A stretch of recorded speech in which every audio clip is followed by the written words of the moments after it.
ನಮಸ್ಕಾರ ಸ್ನೇಹಿತರೆ, ಎಲ್ಲರಿಗೂ ಯುಗಾದಿ ಹಬ್ಬದ ಶುಭಾಶಯಗಳು. ನಾನು ನಿಮ್ಮ ನವೀನ್ ಹಳೆಮನೆ. ಪರಿಚಯ ಚಾನಲ್ನ ಈ ಕಂತಿಗೆ ನಿಮಗೆಲ್ಲರಿಗೂ ಸ್ವಾಗತ. ಎಲ್ಲರೂ ಕೂಡ ಯುಗಾದಿ ದಿನ ಅಂತ ಅಂದರೆ ರಾಶಿಗಳನ್ನು ನೋಡ್ತೀರಾ, ರಾಶಿಯ ಭವಿಷ್ಯ ನೋಡ್ತೀರಾ. ಈ ವರ್ಷ ನನಗೆ ಹೇಗಿದೆ, ಏನೇನು ಅದೃಷ್ಟ ಇದೆ, ಯಾವ್ಯಾವ ದುರಾದೃಷ್ಟ ಇದೆ ಅಂತ ನೋಡ್ತೀರಾ. ಆದರೆ ನಾನು ಇವತ್ತು ನಿಮ್ಮ ರಾಶಿಯನ್ನು ಹೇಳ್ತಾ ಹೋಗ್ತಾರೆ ಅಂತಂದರೆ ಹೆಸರುಗಳ ಮೊದಲನೇ ಅಕ್ಷರ ಅಲ್ಲ, ಅದು ಭಾರತೀಯರು ಮಾಡೋ ಅಂಥದ್ದು. ಈ ಸನ್ಸೈನ್ಸ್ನಲ್ಲಿ ನೀವು ಯಾವ ಡೇಟ್ಗಳ ಮಧ್ಯದಲ್ಲಿ ಹುಟ್ಟಿದ್ದೀರಾ ಅಂತಂದರೆ ಯಾವ ರಾಶಿ ಅನ್ನೋ ಅಂಥದ್ದು ನಿರ್ಧಾರವಾಗುತ್ತೆ. ಇಲ್ಲಿ ಕೊಟ್ಟಿರುವಂತಹ ಪಟ್ಟಿಯನ್ನು ನೋಡಿ. ನೀವು ನೋಡಿ, ಇವರು ಲಿಂಡಾ ಗುಡ್ಮನ್ ಅವರು ಬರೆದಿರುವಂತಹ ಎಲ್ಲ ಪುಸ್ತಕಗಳ ಚಿತ್ರಗಳು ಇಲ್ಲಿದೆ. ಅವರು ಸನ್ಸೈನ್ಸ್ ಬಗ್ಗೆ ತುಂಬ ಆಳವಾದ ಅಧ್ಯಯನ ಮಾಡಿರುವಂಥದ್ದು. ಇವರು ಎಲ್ಲ ಪುಸ್ತಕಗಳಲ್ಲೂ ಕೂಡ ತುಂಬ ವಿವರವಾಗಿ ಎಲ್ಲ ರಾಶಿಗಳ ಗುಣಗಳ ಬಗ್ಗೆ ಹೇಳ್ತಾರೆ. ನಿಮಗೆ ತುಂಬ ಆಸಕ್ತಿಕರವಾದ ಓದು ಅದಾಗುತ್ತೆ. ನೋಡಿ, ಇಲ್ಲಿ ಕೊಟ್ಟಿರೋ ರಾಶಿಗಳು ಕೂಡ ನಮ್ಮಲ್ಲಿ ಇದ್ದ ಹಾಗೇನೆ ಏರೀಸಿಂದ ಪೈಸಸ್ವರೆಗೆ, ನಾವು ಮೀನ ಮೇಷ ಎಣಿಸೋದು ಅಂತೀವಲ್ಲ, ಮೇಷದಿಂದ ಮೀನದವರೆಗೆ ಈ 12 ರಾಶಿಗಳಿರ್ತವೆ. ಯಾವ ಯಾವ ರಾಶಿಯವರು ಯಾವ ಯಾವ ಡೇಟ್ ಆಫ್ ಬರ್ತ್ಗಳಲ್ಲಿ ಹುಟ್ಟಿದ್ರೆ ಅವರನ್ನು ಹಾಗೆ ನಿರ್ಧಾರ ಮಾಡಲಾಗುತ್ತೆ ಅನ್ನೋದನ್ನು ನಾವು ಒಂದೊಂದಾಗಿ ನೋಡ್ತಾ ಹೋಗೋಣ. ಅಲ್ಲಿರುವಂಥ ಗುಣಗಳನ್ನು ಕೂಡ ನಿಮಗೆ ತೋರಿಸ್ತಾ ಹೋಗ್ತೀನಿ. ಜೊತೆಗೆ ಅಲ್ಲಿ ಆ ರಾಶಿಯಲ್ಲಿ ಹುಟ್ಟಿರುವಂತಹ ಸೆಲೆಬ್ರಿಟೀಸ್ನ ಕೂಡ ನೋಡ್ಬೋದು. ಮೊದಲನೇ ರಾಶಿಯನ್ನಂತೆ ಏರೀಸ್. ಏರೀಸ್ ಅಂತ ಅಂದರೆ ನೀವೇನಾದರೂ ಮಾರ್ಚ್ 21ರಿಂದ ಏಪ್ರಿಲ್ 19 ಮಧ್ಯೆ ಹುಟ್ಟಿದ್ದೀರಾ ಅಂತಂದರೆ ಅದನ್ನು ಏರೀಸ್ ಅಂತ ಕರೀತಾರೆ. ಅದರಲ್ಲಿರುವಂಥ ಗುಣಗಳು ಯಾವುದು ಅಂತ ನೋಡಿ. ನಿಮ್ಮ ಗುಣಗಳು ಯಾವುದಾಗಿರುತ್ತೆ ಅಂತಂದರೆ, ನೀವು ಡೇರಿಂಗ್ ಆಗಿರ್ತೀರಾ, ಅಡ್ವೆಂಚರ್ ಆಗಿರ್ತೀರಾ, ಹಾನೆಸ್ಟ್ ಆಗಿರ್ತೀರಾ, ಲೀಡರ್ಶಿಪ್ ಇರುತ್ತೆ ನಿಮ್ಮಲ್ಲಿ, ಪ್ಯಾಷನೇಟಾಗಿ ಏನಾದರೂ ಮಾಡ್ತೀರಾ, ಮತ್ತು ಕರೇಜಿಯಸ್ ಆಗಿರ್ತೀರಾ, ಮತ್ತು ರೊಮ್ಯಾಂಟಿಕ್ ಆಗಿರ್ತೀರಾ ಅಂತ ಹೇಳುತ್ತೆ. ನಿಮ್ಗೆ ಅಷ್ಟೊಂದು ಗ್ರೇಟ್ ಅಲ್ಲದೆ ಇರುವಂಥ ಗುಣಗಳು ಯಾವುದಪ್ಪ ಅಂತಂದರೆ, ನೀವು ರೆಕ್ಲೆಸ್ ಇರ್ತೀರಾ, ಹೆಡ್ ಸ್ಟ್ರಾಂಗ್ ಇರ್ತೀರಾ, ಸ್ವಲ್ಪ ಅಹಂಕಾರ ಇರುತ್ತೆ ಅಂತ, ಡಿಮ್ಯಾಂಡಿಂಗ್, ನಮ್ಗೆ ಹಿಂಗೆ ಆಗ್ಬೇಕು ಹಂಗೆ ಆಗ್ಬೇಕಂತ ಹೇಳ್ತೀರಾ, ತಾಳ್ಮೆ ಕಳ್ಕೊಂಡವ್ರು ಅಂತ ಈ ಥರದ್ದನ್ನು ಹೇಳ್ತಾರೆ. ರಶ್ಮಿಕಾ ಮಂದಣ್ಣ ನೋಡಿ, 5th ಏಪ್ರಿಲ್ ಹುಟ್ಟಿದ್ದಾರೆ, ಹಾಗಾಗಿ ಅವರು ಏರೀಸ್ ಅಂತ ಕರೆಸ್ಕೋತಾರೆ. ಅಲ್ಲಿ ಹುಟ್ಟಿರುವಂತಹ ಬೇರೆ ಸೆಲೆಬ್ರಿಟೀಸ್ನ ನೋಡಿ, ಮುಖೇಶ್ ಅಂಬಾನಿ ಇದ್ದಾರೆ, ಅಜಯ್ ದೇವ್ಗನ್ ಇದ್ದಾರೆ, ಸ್ಮೃತಿ ಇರಾನಿ ಇದ್ದಾರೆ, ಮತ್ತು ಕಂಗನಾ ರನಾವತ್ ಇದ್ದಾರೆ. ನೆಕ್ಸ್ಟ್ ರಾಶಿಗೆ ಬರೋಣ, ಟಾರಸ್. ಡಾಕ್ಟರ್ ರಾಜ್ಕುಮಾರ್ ಅವರು ಏಪ್ರಿಲ್ 24ರಲ್ಲಿ ಹುಟ್ಟಿರೋದ್ರಿಂದ ಅವರು ಟಾರಸ್ ಆಗಿರ್ತಾರೆ. ಅವರು ಕೈಂಡ್ ಆಗಿರ್ತಾರೆ, ಒಳ್ಳೆಯವರಾಗಿರ್ತಾರೆ, ಸ್ವತಂತ್ರವಾಗಿರುವಂಥರಾಗ್ತಾರೆ, ನಂಬಿಕರ್ಹರಾಗಿರ್ತಾರೆ, ನಿರ್ಧಾರಿತವಾಗಿ ಏನಾದರೂ ನಿರ್ಧಾರಗಳನ್ನು ತಗೋತಾರೆ, ಮತ್ತು ಹಾರ್ಡ್ ವರ್ಕಿಂಗ್ ಆಗಿರ್ತಾರೆ, ಪ್ರಾಮಾಣಿಕರಾಗಿರ್ತಾರೆ, ಮತ್ತು ತಾಳ್ಮೆಯಿಂದ ಇರೋರಾಗಿರ್ತಾರೆ. ಅವ್ರಿಗೆ ಈ ರಾಶಿಯಲ್ಲಿ ಹುಟ್ಟಿದಂಥವ್ರಿಗೆ ಇರುವಂಥ ಇತರ ಗುಣಗಳನ್ನು ಕೂಡ ನೀವು ನೋಡ್ತಾ ಹೋಗ್ಬೋದು ಇದೆ ಅಂತ. ಸ್ವಲ್ಪ ಮೆಟೀರಿಯಲಿಸ್ಟಿಕ್ ಇರ್ತಾರೆ, ಹಠಮಾರಿಗಳಾಗಿರ್ತಾರೆ, ಜೊತೆಗೆ ತಮ್ಮ ಬಗ್ಗೆನೇ ತಾವು ಯಾವಾಗಲೂ ಯೋಚನೆ ಮಾಡುವಂಥರಾಗಿರ್ತಾರೆ, ಸ್ವಲ್ಪ ಸ್ವಾರ್ಥಿಗಳು ಕೂಡ ಆಗಿರ್ತಾರೆ. ಅಲ್ಲಿ ಹುಟ್ಟಿರುವಂತಹ ಈ ಥರ ಸೆಲೆಬ್ರಿಟಿಗಳನ್ನ ನೀವು ನೋಡ್ಬೋದು. ಮನೋಜ್ ಬಾಜ್ಪಾಯಿ ಇದ್ದಾರೆ, ಮತ್ತು ಸಚಿನ್ ತೆಂಡೂಲ್ಕರ್ ಇದ್ದಾರೆ, ಇಂಥವರೆಲ್ಲರೂ ಕೂಡ. ಮುಂದಿನ ರಾಶಿ ಜೆಮಿನಿ. ಜೆಮಿನಿಯಲ್ಲಿ ಯಾವ್ಯಾವ ಗುಣಗಳಿರುತ್ತೆ ನೋಡಿ. ಅವರು ಮೇ 21ರಿಂದ ಜೂನ್ 20 ಮಧ್ಯೆ ಹುಟ್ಟಿರುವಂಥವ್ರು ಜೆಮಿನಿ ಅಂತ ಅನ್ನಿಸ್ಕೋತಾರೆ. ನಾನು ಜೂನ್ 6 ಹುಟ್ಟಿದ್ದೀನಿ, ರಕ್ಷಿತ್ ಶೆಟ್ಟಿ ಕೂಡ ಜೂನ್ 6 ಹುಟ್ಟಿರೋದು. ನಾವೆಲ್ಲರೂ ಕೂಡ ಜೆಮಿನಿಗಳಾಗಿರ್ತೀವಿ. ಅವರಲ್ಲಿರುವಂಥ ಗುಣಗಳು ನೋಡಿ, ವರ್ಸಟೈಲ್ ಆಗಿರ್ತಾರೆ, ಅಂದರೆ ಹಲವಾರು ವಿಷಯಗಳ ಬಗ್ಗೆ ಆಸಕ್ತಿ ಇಟ್ಕೊಂಡಿರೋರಾಗಿರ್ತಾರೆ, ವೈಚಾರಿಕರಾಗಿರ್ತಾರೆ, ಮತ್ತು ತಮಗನ್ಸಿದ್ದನ್ನು ಹೇಳುವಂತಹ ಕಲೆ ಅವರಿಗೆ ಇರುತ್ತೆ, ಎನರ್ಜೆಟಿಕ್ ಇರ್ತಾರೆ, ಬೇರೆ ಕಡೆಗೆ ಹೊಂದ್ಕೊಳ್ಳೋ ಅಂಥವ್ರಾಗಿರ್ತಾರೆ, ಮತ್ತು ಕುತೂಹಲ ಇರೋರಾಗಿರ್ತಾರೆ, ಮತ್ತು ವರ್ಚಸ್ಸನ್ನು ಹೊಂದಿರೋರಾಗಿರ್ತಾರೆ. ಅವರಲ್ಲಿ ಒಪ್ಕೊಳ್ಳೋಕ್ಕಾಗದೇ ಇರೋವಂಥ ಕೆಲವು ಗುಣಗಳಿರ್ತವೆ. ಇಂಡಿಸಿಸಿವ್ ಇರ್ತವೆ ಅವರು, ಅಂದರೆ ಬೇಗ ನಿರ್ಧಾರಗಳನ್ನ ತಗೊಳ್ಳೋದಕ್ಕಾಗೋದಿಲ್ಲ, ಮತ್ತು ಚಂಚಲ ಮನಸ್ಸಿನವರಾಗಿರ್ತಾರೆ, ಮತ್ತು ಎಲ್ಲವನ್ನು ಮೇಲ್ಮೈನಲ್ಲೇ ತಿಳ್ಕೊಳ್ಳೋಕೆ ಇಷ್ಟಪಡ್ತಾರೆ ಹೊರತು ಆಳವಾಗಿ ಏನನ್ನು ಸ್ಟಡಿ ಮಾಡೋದಿಲ್ಲ. ಮತ್ತು ಇಂಪಲ್ಸಿವ್ ಆಗಿರ್ತಾರೆ. ಇಂಪಲ್ಸಿವ್ ಅಂತಂದರೆ ತಮಗೆ ಆವಾಗ ಏನು ಅನಿಸುತ್ತೋ ಅದನ್ನು ಮಾಡೋ ಅಂಥದ್ದು, ತುಂಬ ಯೋಚನೆ ಮಾಡಿ ಮಾಡೋ ಅಂಥವ್ರಲ್ಲ ಅನ್ನೋಂಥದ್ದು. ಮುಂದಿನ ರಾಶಿ ಜಮೀನಿನಲ್ಲಿರುವಂತಹ ಸೆಲೆಬ್ರಿಟಿಗಳನ್ನ ನೀವು ನೋಡ್ಬೋದು. ಇಲ್ಲಿ ಕರಣ್ ಜೋಹರ್ ಇದ್ದಾರೆ, ಶಿಲ್ಪಾ ಶೆಟ್ಟಿ ಇದ್ದಾರೆ, ಮಿಥುನ್ ಚಕ್ರವರ್ತಿ ಇದ್ದಾರೆ, ಪರೇಶ್ ರಾವಲ್ ಇದ್ದಾರೆ, ಇವರೆಲ್ಲರೂ ಕೂಡ ಜಮೀನಿಗಳಾಗಿದ್ದಾರೆ. ಇನ್ನು ಕ್ಯಾನ್ಸರ್ಗೆ ಬಂದರೆ ಜೂನ್ 21ರಿಂದ ಜುಲೈ 22 ಮಧ್ಯೆ ಹುಟ್ಟಿರುವಂಥವ್ರು ಶಿವರಾಜ್ ಕುಮಾರ್ ಅದೇ ರಾಶಿನಲ್ಲಿ ಹುಟ್ಟಿರೋದು. ಏಕೆ ಅಂತಂದ್ರೆ ಅವರು 12ನೇ ಜುಲೈನಲ್ಲಿ ಹುಟ್ಟಿರುವಂಥದ್ದು. ಅವರು ಪೋಷಣೆ ಮಾಡುವಂಥರಾಗಿರ್ತಾರೆ, ಮನೆಗಳಿಗೆ ತುಂಬ ಹೊಂದಿಕೆ ಆಗುವಂಥವ್ರು, ಸಂಸಾರಗಳನ್ನು ಚೆನ್ನಾಗಿ ನೋಡ್ಕೊಳ್ಳೋ ಅಂಥವ್ರಾಗಿರ್ತಾರೆ, ಇಮ್ಯಾಜಿನೇಟಿವ್ ಇರ್ತಾರೆ, ಕಾಲ್ಪನಿಕವಾಗಿ ಯೋಚನೆ ಮಾಡೋದಕ್ಕೆ ಶಕ್ತಿ ಇರುತ್ತೆ ಅವ್ರಿಗೆ, ಪ್ರೊಯಾಕ್ಟಿವ್ ಇರ್ತದೆ, ಏನಾದರೂ ಕೆಲಸ ಅಂದರೆ ನಾನೇ ಶುರು ಮಾಡ್ತೀನಿ ಅಂತ ಹೇಳೋವಂಥದ್ದು, ಲಾಯಲ್ ಇರ್ತಾರೆ ಮತ್ತು ಅಬ್ಸರ್ವೆಂಟ್ ಇರ್ತಾರೆ. ಎಲ್ಲದನ್ನಾದರೂ ತುಂಬ ಆಳವಾಗಿ ಗಮನಿಸುವಂಥವರಾಗಿರ್ತಾರೆ. ಅವರಲ್ಲಿರುವಂತಹ ಅಷ್ಟೊಂದು ಚೆನ್ನಾಗಿಲ್ಲದೆ ಇರೋ ಗುಣಗಳು ಯಾವುದು ಅಂತ ಅಂದರೆ ತುಂಬ ಪೆಸಿಮಿಸ್ಟಿಕ್ ಆಗಿ ಯೋಚನೆ ಮಾಡ್ತಾರೆ, ನೆಗೆಟಿವ್ ಆಗಿ ಯೋಚನೆ ಮಾಡ್ತಾರೆ, ಮ್ಯಾನಿಪ್ಯುಲೇಟಿವ್ ಇರ್ತಾರೆ, ಯಾರನ್ನಾರು ಬಳಸ್ಕೊಂಡು ಏನಾದರೂ ಮಾಡೋವಂಥದ್ದು. ಪೊಸೆಸಿವ್, ಇವ್ರು ಯಾರಾದರೂ ನಮಗೇ ಇರಲಿ, ಬೇರೆಯವ್ರ ಕಡೆ ಹೋಗಬಾರ್ದು, ನಮ್ಮ ಜೊತೆನೇ ಇರಬೇಕು ಅಂತ ಬಯಸೋವಂಥದ್ದು. ಮತ್ತು ಅಗ್ರೆಸಿವ್ ಕೂಡ ಇರ್ತಾರೆ, ಸ್ವಲ್ಪ ಕೋಪ ಇರೋ ಅಂಥದ್ದು. ವೋಲಟೈಲ್ ಇರ್ತಾರೆ ಇವರು, ಸ್ವಲ್ಪ ಭಾವನೆಗಳು ಆ ಕಡೆ ಈ ಕಡೆ ಬದಲಾಗ್ತಾ ಇರೋವಂಥದ್ದು. ಅಲ್ಲಿ ಹುಟ್ಟಿರುವಂಥ ಬೇರೆ ಸೆಲೆಬ್ರಿಟೀಸ್ನ ನೀವು ನೋಡೋದಾದರೆ ಕತ್ರಿನಾ ಕೈಫ್ ಇದ್ದಾರೆ, ಅಮರೀಶ್ ಪುರಿ ಇದ್ದಾರೆ, ಸೌರವ್ ಗಂಗೂಲಿ ಇದ್ದಾರೆ, ಟಾಮ್ ಹ್ಯಾಂಕ್ಸ್ ಇದ್ದಾನೆ, ಪ್ರಿನ್ಸೆಸ್ ಡಯಾನಾ ಇದ್ದಾರೆ. ಇವರೆಲ್ಲರೂ ಕೂಡ ಕ್ಯಾನ್ಸೇರಿಯನ್ಸ್ ಆಗಿರ್ತಾರೆ. ಮುಂದಿನ ರಾಶಿ ಲಿಯೋ. ಜುಲೈ 23ರಿಂದ ಆಗಸ್ಟ್ 22 ಮಧ್ಯೆ ಹುಟ್ಟಿರುವಂಥವ್ರನ್ನ ಲಿಯೋ ಅಂತ ಹೇಳ್ತಾರೆ.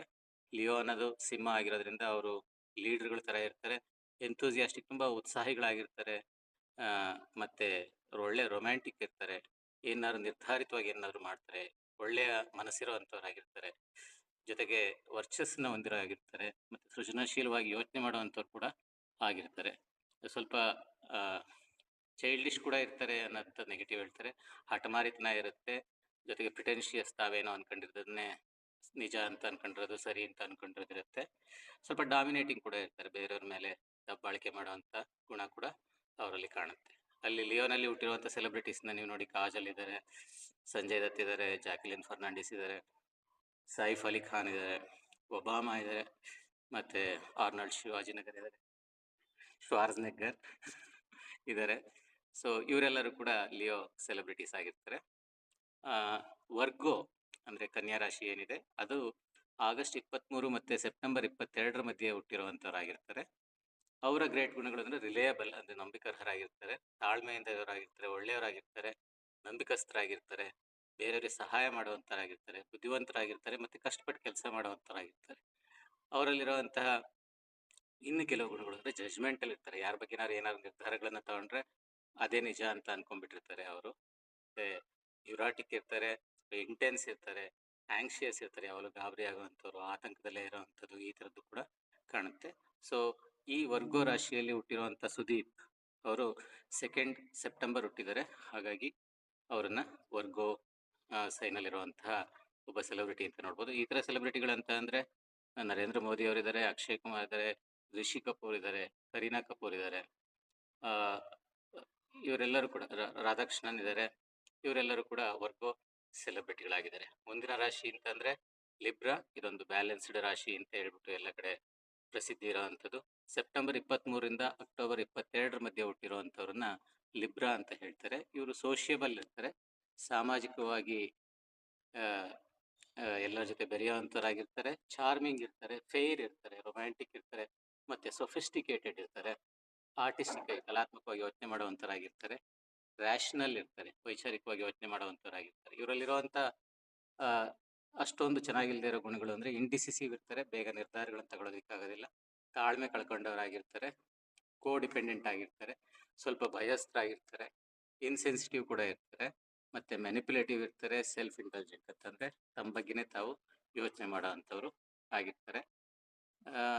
ಅದರಲ್ಲಿ ಬರುವಂತಹ ಸೆಲೆಬ್ರಿಟಿಗಳನ್ನ ನೀವು ನೋಡಿ, ಅಮಿತಾಬ್ ಬಚ್ಚನ್ ಇದ್ದಾರೆ, ಸೆರೆನಾ ವಿಲಿಯಮ್ಸ್ ಇದ್ದಾರೆ, ಪರಿಣಿತಿ ಚೋಪ್ರಾ ಇದ್ದಾರೆ. ಇವರೆಲ್ಲರೂ ಕೂಡ ಲಿಬ್ರನ್ ಸೆಲೆಬ್ರಿಟೀಸ್ ಆಗಿದ್ದಾರೆ. ಮುಂದಿನ ರಾಶಿ ಸ್ಕಾರ್ಪಿಯೋ. ಸ್ಕಾರ್ಪಿಯೋ ಅಂತ ಅಂದರೆ ನಿಮಗೆ ಚೇಳಿನ ಗೊತ್ತಿರುವಂತಹ ವೃಶ್ಚಿಕ ರಾಶಿಯವರು. ಅಕ್ಟೋಬರ್ 23ರಿಂದ ನವೆಂಬರ್ 21 ಮಧ್ಯೆ ಹುಟ್ಟಿರುವಂಥ ಇವರು ಲಾಯಲ್ ಆಗಿರ್ತಾರೆ, ಪ್ರೊಟೆಕ್ಟಿವ್ ಆಗಿರ್ತಾರೆ, ಸ್ವಲ್ಪ ಶಿಸ್ತಿನ ವ್ಯಕ್ತಿಗಳಾಗಿರ್ತಾರೆ, ಬುದ್ಧಿವಂತರಾಗಿರ್ತಾರೆ, ತಮ್ಮ ಬಗ್ಗೆ ತಮಗೆ ನಂಬಿಕೆ ಇಟ್ಕೊಂಡಿರುವಂಥವ್ರಾಗಿರ್ತಾರೆ, ಸ್ವಲ್ಪ ಎಮೋಷನ್ ಇರ್ತಾರೆ, ಜೊತೆಗೆ ಧೈರ್ಯಸ್ಥರು ಕೂಡ ಆಗಿರ್ತಾರೆ. ನಾಟ್ ಸೋ ಗ್ರೇಟ್ ಅನ್ನೋವಂಥ ಗುಣಗಳು ಯಾವುದು ಅಂತ ಅಂದರೆ ಆಬ್ಸ್ಟಿನೇಟ್ ಇರ್ತಾರೆ, ಸಸ್ಪಿಷಿಯಸ್ ಇರ್ತಾರೆ, ಬೇರೆಯವ್ರ ಬಗ್ಗೆ ಅನುಮಾನ ಪಡುವಂಥವ್ರು, ಅಗ್ರೆಸಿವ್ ಇರ್ತಾರೆ, ಸ್ವಲ್ಪ ಬೇಗ ಮುಂಗೋಪಕ್ಕೊಳಗಾಗ ಅಂಥವ್ರಾಗಿರ್ತಾರೆ, ಯಾವುದ್ರ ಬಗ್ಗೆ ಏನಾದ್ರು ತುಂಬ ಯೋಚನೆ ಮಾಡ್ತಾ ಕೂತ್ಕೋತಾರೆ, ಬ್ರೂಡಿಂಗ್ ಅಂತ ಹೇಳ್ತಾ ಇದ್ದಾರೆ, ಕಾಂಪಿಟೇಟಿವ್ ಇರ್ತಾರೆ, ಸ್ಪರ್ಧಾತ್ಮಕವಾಗಿ ಇರುವಂಥವ್ರಾಗಿರ್ತಾರೆ, ಮತ್ತು ಹೊಟ್ಟೆ ಕಿಚ್ಚಿನ ಗುಣನೂ ಸ್ವಲ್ಪ ಇರುತ್ತೆ. ಶ್ರೂಡ್ ಇರ್ತಾರೆ, ಅವ್ರು ಹೆಂಗೆ ಮಾಡ್ತಾರೆ ಅದನ್ನು ತುಂಬ ನೈಸ್ ವೇನಲ್ಲಿ ಮಾಡೋದಕ್ಕಿಂತ ಹೇಗೆ ಇರುತ್ತೋ ನೇರ ನೇರ ಹೇಳೋ ಅಂಥವ್ರಾಗಿರ್ತಾರೆ. ಇಂದಿರಾ ಗಾಂಧಿ ಅವರು ಹುಟ್ಟಿರುವಂಥದ್ದು 19 ನವೆಂಬರ್. ಸೊ ಅವರು ಕೂಡ ಸ್ಕಾರ್ಪಿಯನ್ ಆಗಿರುವಂಥ ಒಬ್ಬ ಸೆಲೆಬ್ರಿಟಿ ಆಗಿದ್ದಾರೆ. ಅದೇ ರಾಶಿಯಲ್ಲಿ ಹುಟ್ಟಿರುವಂಥ ಇತರ ಸೆಲೆಬ್ರಿಟಿಗಳನ್ನು ನೀವು ನೋಡ್ಬೋದು. ಕಮಲ್ ಹಾಸನ್ ಇದ್ದಾರೆ, ಮತ್ತು ಐಶ್ವರ್ಯ ರಾಯ್ ಇದ್ದಾರೆ, ಜೂಹಿ ಚಾವ್ಲಾ ಇದ್ದಾರೆ, ಇನ್ನೂ ಹಲವಾರು ಜನ ಸ್ಕಾರ್ಪಿಯೋ ಸೆಲೆಬ್ರಿಟಿ ಆಗಿದೆ. ಮುಂದಿನ ರಾಶಿ ನೋಡಿ ಸೆಜಿಟೇರಿಯಸ್, ಅಂದರೆ ಧನಸ್ಸು, ನಿಮಗೆ ಬಾಣದ ಗೊತ್ತಿರುವಂಥದ್ದು. ಇವರಲ್ಲಿರುವಂತಹ ಒಳ್ಳೆಯ ಗುಣಗಳು ಅಂತ ಅಂದರೆ ಆಪ್ಟಿಮಿಸ್ಟಿಕ್ ಇರ್ತಾರೆ, ಇವರು ಆಶಾವಾದಿಗಳಾಗಿರ್ತಾರೆ, ಜನರಸ್ ಇರ್ತಾರೆ, ಧಾರಾಳತನ ಇರುತ್ತೆ, ಗೆಳೆತನದ ಗುಣಗಳು ಇರ್ತವೆ, ಸ್ವಲ್ಪ ಆದರ್ಶ ಪ್ರಾಯವಾಗಿರುವಂತಹ ವ್ಯಕ್ತಿಗಳಾಗಿರ್ತಾರೆ, ಜೊತೆಗೆ ಇಂಟ್ಯೂಟಿವ್ ಇರ್ತಾರೆ, ಓಪನ್ ಮೈಂಡೆಡ್ ಇರ್ತಾರೆ, ಮುಕ್ತ ಮನಸ್ಸಿನಿಂದ ಇರೋಂಥದ್ದು ನೋಡ್ತೀವಿ. ಔಟ್ ಸ್ಪೋಕನ್, ತಮ್ಗೆ ಏನು ಅನಿಸುತ್ತೋ ಅದನ್ನು ಹೇಳೋವಂಥವ್ರಾಗಿರ್ತಾರೆ. ಅಷ್ಟೊಂದೇನು ಒಳ್ಳೆ ಗುಣ ಅಲ್ಲ ಅನ್ನೋಂಥದ್ದೇನಿದ್ರೆ ಇವರು ಟ್ಯಾಕ್ಲೆಸ್, ಯಾವ ರೀತಿ ಜಾಣತನ ಉಪಯೋಗಿಸಿ ಹೇಗೆ ಬದುಕಬೇಕು ಅನ್ನೋದೆಲ್ಲ ಗೊತ್ತಿರೋದಿಲ್ಲ ಅವ್ರಿಗೆ. ಒಪಿನಿಯನ್ ಏನಿಟ್ಟಿರ್ತಾರೆ, ನಿರ್ಧಾರಗಳನ್ನು ತಗೋಬೇಕಾದ್ರೆ ಅವರು ತಮ್ಮ ಅಭಿಪ್ರಾಯದ ಆಧಾರದ ಮೇಲೆ ತೊಗೊಂಡ್ಬಿಡ್ತಾರೆ. ರೆಕ್ಲೆಸ್ ಇರ್ತಾರೆ, ಇಮ್ಮೆಚ್ಯೂರ್ ಇರ್ತಾರೆ, ಅಷ್ಟೊಂದು ಪಕ್ವತೆ ಇರೋದಿಲ್ಲ ಅಂತ. ಜೊತೆಗೆ ಮರೀತಾ ಇರ್ತಾರೆ, ಹೈಪರ್ಬೋಲಿಕ್ ಇರ್ತಾರೆ, ಅಂತಂದರೆ ಏನು ಅನ್ಕೋತಾರೋ ಅದನ್ನು ಸ್ವಲ್ಪ ಅತಿ ಮಾಡಿ ಹೇಳೋ ಅಂಥದ್ದನ್ನು ಮಾಡ್ತಾರೆ. ಮೆಸ್ಸಿ ಅಂತಂದರೆ ಕರೆಕ್ಟಾಗಿ ಆರ್ಗನೈಸ್ಡ್ ಆಗಿ ಇರೋದಿಲ್ಲ ಇವರು. ಯು ಆರ್ ಅನಂತಮೂರ್ತಿಯವರು ಹುಟ್ಟಿರೋವಂಥದ್ದು ಡಿಸೆಂಬರ್ 21ನೇ ತಾರೀಕು. ಇವರು ಒಬ್ಬ ಸೆಜಿಟೇರಿಯನ್ ಸೆಲೆಬ್ರಿಟಿ ಆಗಿದ್ದಾರೆ. ಇತರ ಸೆಲೆಬ್ರಿಟಿಗಳು ಅಂತ ಅಂದರೆ ನಿಮಗೆ ದಿಯಾ ಮಿರ್ಜಾ ಆಗ್ಬೋದು, ಧರ್ಮೇಂದ್ರ ಆಗ್ಬೋದು, ಜಾನ್ ಅಬ್ರಾಹಂ ಆಗ್ಬೋದು, ದಿಲೀಪ್ ಕುಮಾರ್ ಆಗ್ಬೋದು, ಗೋವಿಂದ ಆಗ್ಬೋದು, ಇವರೆಲ್ಲರೂ ಕೂಡ ಸೆಜಿಟೇರಿಯನ್ ರಾಶಿಯಲ್ಲಿ ಹುಟ್ಟಿರುವಂತಹ ಸೆಲೆಬ್ರಿಟಿಗಳು. ಮುಂದಿನ ರಾಶಿ ಕ್ಯಾಪ್ರಿಕಾನ್. ಕ್ಯಾಪ್ರಿಕಾನ್ ಅಂತ ಅಂದರೆ ನಿಮಗೆ ಈ ಮೇಕೆಯ ಚಿತ್ರ ಇರೋವಂಥ ರಾಶಿ. ಇವರಲ್ಲಿರುವಂಥ ಗುಣಗಳನ್ನು, ಒಳ್ಳೆಯ ಗುಣಗಳು ಅಂತ ಅಂದರೆ ಪರ್ಸರ್ವರೆಂಟ್, ಅಂದರೆ ಅವ್ರು ಏನು ಮಾಡಬೇಕು ಅಂತ ಅನ್ಕೊಂಡಿರ್ತಾರೆ ಅದಕ್ಕೆ ಮತ್ತೆ ಆದರೂ ಪ್ರಯತ್ನಿಸಿ ಅದನ್ನು ಸಾಧಿಸೋವಂಥರಾಗಿರ್ತಾರೆ. ಮತ್ತು ಆ್ಯಂಬಿಷಿಯಸ್ ಇರ್ತಾರೆ, ಲಾಯಲ್ ಇರ್ತಾರೆ, ಸಿನ್ಸಿಯರ್ ಇರ್ತಾರೆ, ಟಾಲರೆಂಟ್ ಇರ್ತಾರೆ, ಬೇರೆಯವ್ರನ್ನ ಸಹಿಸ್ಕೊಳ್ಳೋದಂಥ ಗುಣ ಇರುತ್ತೆ, ಸಹಾಯ ಮಾಡುವಂಥ ಗುಣ ಇರುತ್ತೆ, ತುಂಬ ಸೆನ್ಸಿಟಿವ್ ಇರ್ತಾರೆ, ಸ್ವಲ್ಪ ಸಂವೇದನಾಶೀಲರಾಗಿ ಇರೋವಂಥದ್ದಿರುತ್ತೆ. ಅವರಲ್ಲಿರುವಂಥ ಅಷ್ಟೊಂದು ಒಳ್ಳೆಯದಲ್ಲದ ಗುಣಗಳು ಯಾವುದಪ್ಪ ಅಂತಂದರೆ ಮೆಲಾಂಕಲಿಕ್ ಇರ್ತಾರೆ, ಅಂದರೆ ತಮ್ಮ ದುಃಖಗಳ ಬಗ್ಗೆ ತಾವೇ ಗೋಳನ್ನು ತೊಡ್ಕೊತಾ ಇರೋರಂತಾಗಿರ್ತಾರೆ. ಪೆಸಿಮಿಸ್ಟಿಕ್ ಇರ್ತಾರೆ, ನಿರಾಶಾವಾದಿಗಳಾಗಿರ್ತಾರೆ, ಸ್ವಲ್ಪ ಸೆನಿಕಲ್ ಇರ್ತಾರೆ, ಅಂದರೆ ಒಳ್ಳೆತನಗಳನ್ನು ಗುರುತಿಸದೇ ಇರೋವಂತಹ ಗುಣ ಇರುತ್ತೆ. ಡಿಮ್ಯಾಂಡಿಂಗ್ ಇರುತ್ತೆ, ಹಿಂಗೆ ಇರ್ಬೇಕು ಹಂಗೆ ಇರಬೇಕು ಅಂತ. ಕೋಲ್ಡ್ ಅಂತ ಕೂಡ ಹೇಳ್ತಾ ಇದ್ದಾರೆ, ಅಂತ ಅಂದರೆ ನಿರ್ಭಾವಕರಾಗಿ ಇರೋವಂಥದ್ದು. ಸ್ಟಬರ್ನ್ ಇರ್ತಾರೆ, ಸ್ವಲ್ಪ ಹಠವಾದಿಗಳಾಗಿರ್ತಾರೆ.